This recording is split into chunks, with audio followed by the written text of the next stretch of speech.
নবী যে এটাই বলেছেন, আমার মহাব্বত সব কিছু থেকে বেশি হওয়া লাগবে। এই ধরনের ঘটনা একটার পর একটা বলা লাগবে, বলতে বলতে রাত শেষ হয়ে যাবে, ঘটনা শেষ হবে না। আরেকজন সাহাবীর ঘটনা তো আশ্চর্য ঘটনা। নবীজি তখনও নবী হন নাই, আল্লাহর নবী 40 বছর বয়সে নবী হয়েছিলেন। নবী হওয়ার আগে আল্লাহর নবী সাল্লাল্লাহু আলাইহি ওয়াসাল্লাম একজন বিধবা মহিলাকে বিয়ে করেছিলেন, নাম হলো হযরত খদিজা রাদিয়াল্লাহু আনহা। হযরত খদিজার পর আল্লাহর নবী আরো 10টা বা 11টা বিয়ে করেছেন। এই জন্য দুনিয়ার নাস্তিকরা অনেক সময় বলে যে মুহাম্মদ নারীর প্রতি লোভী ছিল। বড় করে বলেন নাউজুবিল্লাহ। কেন 11টা বিয়ে করেছেন? আল্লাহর নবী 11টা বিয়ে করেছিলেন, কিন্তু ইন্টারেস্টিং বিষয় হলো 11টার মধ্যে 10 জন মহিলা ছিলেন এমন যাদের আগে বিভিন্ন জায়গায় বিয়ে শাদী হয়েছে। যেমন হযরত খদিজা, ওনার সম্পর্কে বর্ণনায় আছে আগে 2 বার অথবা 3 বার বিয়ে হয়েছে। সমস্ত বিবি যাদেরকে আল্লাহর নবী বিয়ে করেছিলেন, একজন ব্যতীত সবার ভিন্ন জায়গায় বিয়ে হয়েছিল। হযরত আয়েশা ছিলেন শুধু একজন মহিলা যার আগে বিয়ে হয় না। আল্লাহর নবী যে 10 জন নারীকে বিয়ে করেছিলেন, আপনি ইতিহাস পড়েন, নবীজির ইতিহাস সিরত নিয়ে যারা লিখেছেন লম্বা আলোচনা করেছেন। এই 10 জন নারীকে বিয়ে করার বিভিন্ন কারণ ছিল, রাজনৈতিক কারণ ছিল অথবা সামাজিক কারণ ছিল। ওই মহিলারা তাদের স্বামী জিহাদের মধ্যে শাহাদত বরণ করেছেন, তাদেরকে সান্ত্বনা দেওয়ার জন্য নানান কারণে। যদি আল্লাহর নবী নাউজুবিল্লাহ নারীর প্রতি লোভী হতেন, আল্লাহর নবী চাইলে মদিনার মক্কার সুন্দরী নারীদেরকে বিয়ে করতে পারতেন, কেউ বাধা দিত না। তাহলে যারা বলে আল্লাহর নবী মুহাম্মদ নারীর প্রতি লোভী ছিল, ওয়াল্লাহ বিল্লাহ, এরা ইসলামের ইতিহাস তো পড়েই না, বরং এরা হলো ইসলাম এবং মুসলমানদের 1 নাম্বার দুশমন। ঠিক না? বড় করে বলেন, বুঝা যান। আল্লাহর নবী একজন মহিলাকে বিয়ে করলেন, নাম হলো হযরত খদিজা রাদিয়াল্লাহু আনহা। চিন্তা করেন, আল্লাহর নবীর বয়স মাত্র 25, হযরত খদিজার বয়স 40। নারীর প্রতি লোভী হলে একজন বৃদ্ধা মহিলাকে কেন বিয়ে করলেন? যাই হোক, হযরত খদিজা একটা গোলাম আল্লাহর নবীকে হাদিয়া দিলেন, নাম হলো যায়েদ বিন হারেসা। যায়েদ বিন হারেসা আল্লাহর নবীর ঘরে লালন পালন হতে লাগলেন। তখন আল্লাহর নবীর নবুয়ত প্রাপ্ত হন নাই। তখন আল্লাহর নবী ছিলেন মুহাম্মদ ইবনে আব্দুল্লাহ, শুধু আব্দুল্লাহর ছেলে মুহাম্মদ, তখন তিনি নবী হন নাই। যায়েদ বিন হারেসা একজন গোলাম ছিল। যায়েদ বিন হারেসা আল্লাহর নবীর ঘরে থাকতেন। যায়েদ বিন হারেসার বাবা যারা ছিলেন, তারা যখন একবার মক্কা শরীফে হজ করার জন্য আসলেন, মক্কার জমিনে হজ করতে আসার পর তারা যখন তাদের সন্তান যায়েদকে মুহাম্মদের ঘরে দেখলেন, তারা সবাই পরামর্শ করে মুহাম্মদের বাড়িতে আসলেন। মুহাম্মদের বাড়িতে আসার পর তারা সবাই মুহাম্মদুর রাসূলুল্লাহর কাছে গিয়ে বললেন, হে মুহাম্মদ, আমাদের সন্তান যায়েদ তোমার ঘরে গোলাম হিসেবে আছে, দয়া করে আমাদের সন্তানকে আমাদের কাছে বিক্রি করে দাও, আমরা আমাদের সন্তানকে নিয়ে বাড়িতে চলে যাব। আল্লাহর নবী যায়েদকে ডাকলেন। ডাকার পরে বললেন, হে যায়েদ, এরা কি তোমার বাবা মা? যায়েদ বিন হারেসা রাদিয়াল্লাহু আনহু বললেন, ইয়া রাসূলুল্লাহ, নাম, হ্যাঁ, এরা আমার বাবা মা। তখন আল্লাহর নবী উত্তর দিলেন, হে যায়েদ, আমি তোমাকে শতভাগ স্বাধীনতা দিলাম, তুমি চাইলে তোমার বাবা মায়ের সাথে চলে যেতে পারবা, 1টা টাকাও দেওয়া লাগবে না। আর যদি তুমি চাও, আমি মুহাম্মদের সাথে আমার ঘরে থাকতে পারবা। দুনিয়ার ইতিহাস, দুনিয়ার বিষয় নিয়ে আপনি মেমোরির মধ্যে চিন্তা করেন।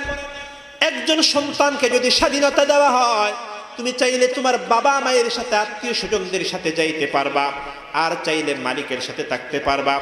দুনিয়ার এমন কোনো পাগল নাই বাবা মাকে ছেড়ে মালিকের সাথে থাকবে, এমন কোনো পাগল জমিনের মধ্যে নাই। কিন্তু যায়েদ বিন হারেসা দেখেন কেমন একজন সাহাবী। ওনাকে যখন এই স্বাধীনতা দেওয়া হলো, ওনার বাবা মায়ের অন্তরটা খুশি হয়ে গেল। ওনার বাবা মা মনে করলেন, আমাদের সন্তান আমাদের সাথে বাড়িতে চলে যাবেন। কিন্তু মুসলমান হযরত যায়েদ বিন হারেসা এমন একটা উত্তর দিয়েছিলেন যেটা স্বর্ণাক্ষরে লিখে রাখার মতো। যায়েদ বিন হারেসা রাদিয়াল্লাহু আনহু ডাক দিয়ে বললেন, হে আমার মালিক, আপনি আমাকে স্বাধীনতা দিয়েছেন, সেজন্য আপনার শুকরিয়া আদায় করলাম। কিন্তু আমি স্পষ্ট ভাষায় জানিয়ে দিতে চাই, আমি আমার বাবা মায়ের সাথে আমার ঘরে যেতে চাই না। আমি আমার সারাটা জীবন আপনি মুহাম্মদের ঘরে কাটিয়ে দিতে চাই। সুবহানাল্লাহ বলেন। তখন যায়েদ বিন হারেসার যারা বাবা মা তারা আশ্চর্য হয়ে গেলেন। তারা ডাক দিয়ে বললেন, এ যায়েদ, তুমি কি পাগল হয়ে গেছো নাকি?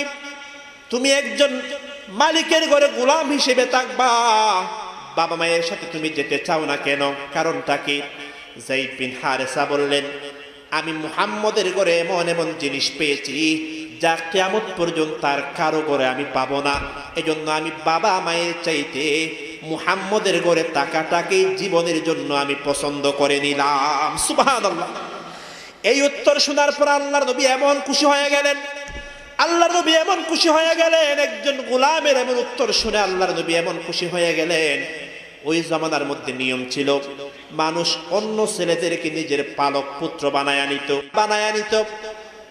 একজনের ছেলে আরেকজন লালন পালন করলো, সে আমার ছেলে, এমন একটা নিয়ম ছিল। আল্লাহর নবী ওই দিন ঘোষণা দিলেন, যায়েদ আমার সন্তান, আমি মারা গেলে যায়েদ আমার কাছ থেকে মিরাস পাবে, যায়েদের মিরাস আমি পাবো, সে আমার সন্তান। ওই দিন থেকে মক্কার জমিনে যায়েদকে মুহাম্মদের ছেলে বলা হতো, হারেসার ছেলে বলা হতো না, বলা হতো যায়েদ বিন মুহাম্মদ। যায়েদ বিন হারেসা বলা হতো না। চিন্তা করে দেখেন, একজন গোলাম, নবী মুহাম্মদ তখনও নবী হন নাই। নবী হওয়ার আগে আল্লাহর নবীর আখলাক চরিত্র দেখে একজন গোলাম উনি বললেন, আমি আমার বাবা মায়ের সাথে যেতে চাই না, আমি আমার মালিক মুহাম্মদের সাথে সারাটা জীবন কাটিয়ে দিতে চাই। সুবহানাল্লাহ। আল্লাহর নবী এমন খুশি হয়ে গেলেন, ওই দিন থেকে ঘোষণা দেওয়া হলো মুহাম্মদের ছেলে যায়েদ।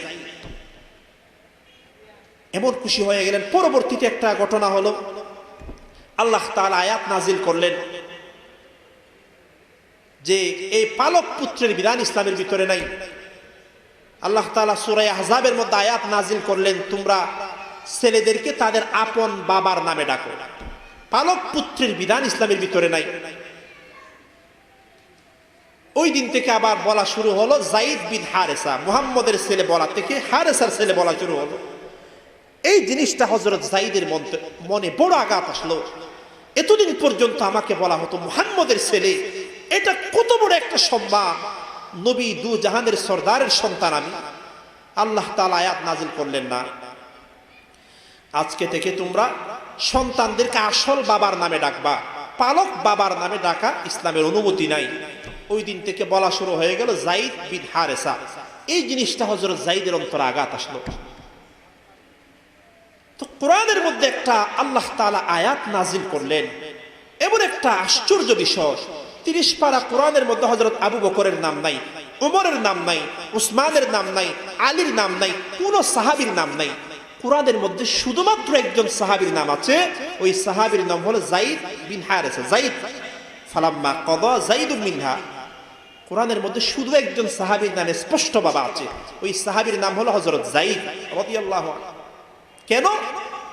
অনেক কারণ থাকতে পারে। উলামায়ে কেরাম, মুফাসসিরিনে কেরাম একটা কারণ এটাও বর্ণনা করেছেন, হযরত যায়েদকে আগে বলা হতো মুহাম্মদের ছেলে।